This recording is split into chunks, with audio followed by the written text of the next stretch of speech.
Labrīt. Labrīt, Roberti. Ko šodien vajadzēs mums? Grāmata.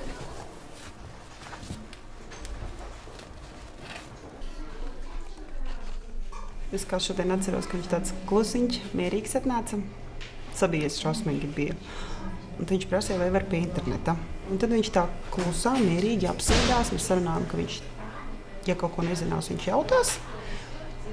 Tad tā arī sākās, ka viņam bija jāpalīdz uzrakstīt interneta adresīti, tad e-pastiņš jāuzraksta bija.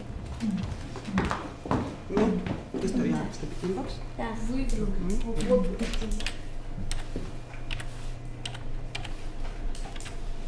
Raksta tālāk.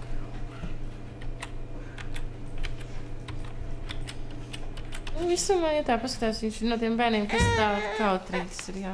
Bet, kad aiziet un jau zina, ka savējās, tā jau atplauks tā kā zieds. Viņš nav uzreiz varēs vaļā un teisēs. Viņš tā ļoti piesardzīgs. Man mazliet arī sākumā bija tādas bailes, kā viņu uztvers puikas. Bet saku, viņš paņēma ar savu atvērtību. Tad mēs šodien skatīsimies.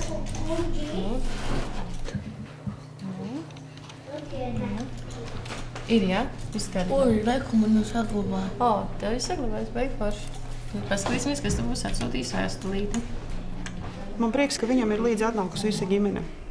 Mēs ļoti labi ar mammu kontaktējamies, kad viņa nav bailīga, viņa nāk uz šeit tā kā uz mājām.